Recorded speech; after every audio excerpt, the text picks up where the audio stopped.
Hi, welcome back to my channel, ProBest Projects. Today I will be sharing with you 5 ITTO patterns that you need to know for your CAPM or your PMP exam.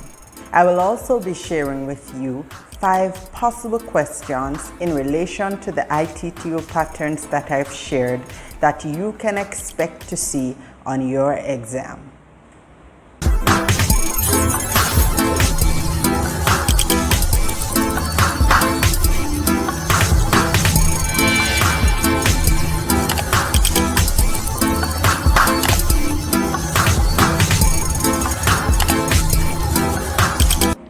By the way, if you've been trying to study the PMP guide from front to back by knowledge area only, then chances are you won't get a gist of the processes and their interactions, and the ITTOs will be more difficult to understand. I encourage you to take a process-based approach.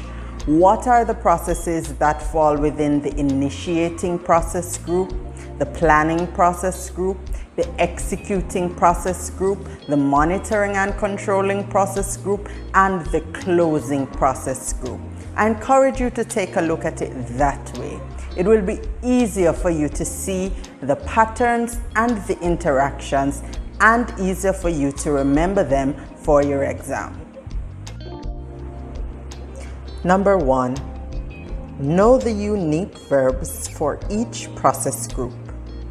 Plan, estimate, define, collect, determine. These are all words unique to the planning process group. Manage, conduct, implement. Wherever you see these 3 verbs, they refer to processes within the executing process group. Monitor, control, validate. These appear in our monitoring and controlling process group. So know these unique verbs and where they fall. Perform and develop both appear across these 3 process groups, so you will need to pay attention to these and know them individually. Here's a possible exam question. Implement risk responses fall under which process group? Initiating, monitoring and controlling, closing, or executing? Of course, we're talking about the executing process group. Remember, the verb implement only appears within this process group. Number 2, the processes that begin with the verb estimate, that is, estimate activity durations, estimate cost, and estimate activity resources, have almost identical ITTOs. We see 5 common tools and techniques among these processes: analogous estimating, parametric estimating, 3-point estimating, and bottom-up estimating.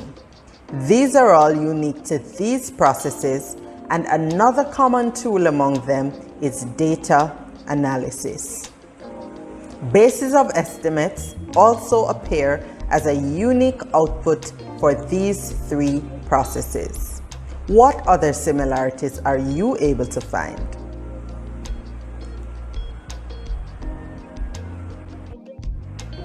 Exam question. Under which of the following processes does analogous estimating appear as an input? Estimate cost, estimate activity durations, all of the above, or none of the above? That's right, none of the above. Analogous estimating is a tool and technique of estimate cost and estimate activity durations, and not an input. Number 3, work performance information only appears in the processes within the monitoring and controlling process group. So where does work performance information come from? Work performance information is the result of processing work performance data. The work performance data is an output of the executing process, direct and manage project work. This data is poured into the majority of monitoring and controlling processes as an input. These are then processed to produce the output work performance information. Wherever you see work performance data appearing as an input, work performance information will be an output. Work performance data or information or reports are only inputs and outputs and never ever appear as a tool and technique. Remember that. So how do work performance reports come in? Monitor and control project work transforms our work performance information into work performance reports that are fed into other processes.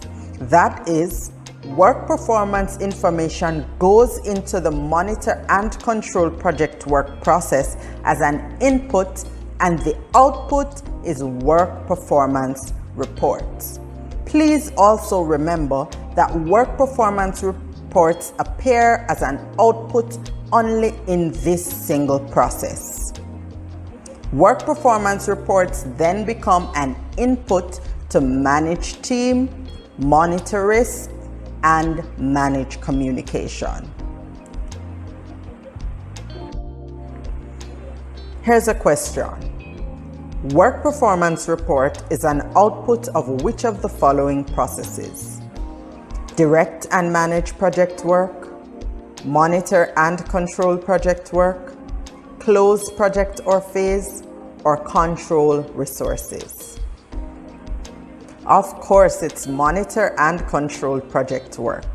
Remember, work performance report only appears as an output in this single process.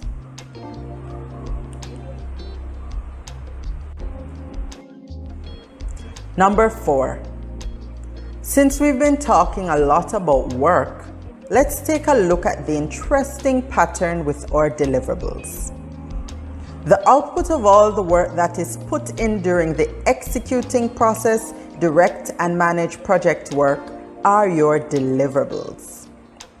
These deliverables will need to be verified and validated before you get your final product, service, or result. So this has us going across multiple processes in order to get this done. Deliverables go to control quality in order to be verified.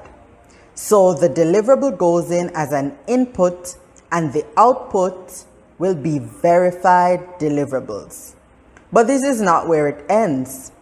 Verified deliverables will have to go into the validate scope process and come out as an accepted deliverable. This then is the deliverable that will go into our close project or phase process to produce our final product, service, or result. This one you should never forget. Number 5. Change requests are approved through the Perform Integrated Change Control process within the Project Integration Management Knowledge Area and the Monitoring and Controlling Process Group. Change request goes in as an input. Change control tools are used as the tool and technique, and approve the change request is the output. Approved change requests also appear as an input in 2 other processes. We use approved change requests to control quality and to control procurements. Why do you think this is so?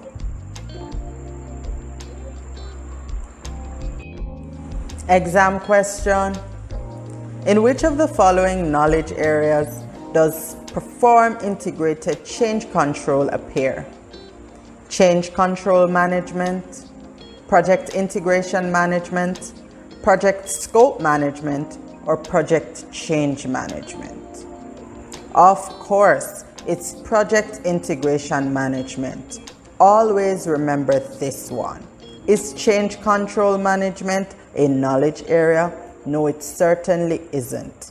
And we know that perform integrated change control has to do with integration and not scope management.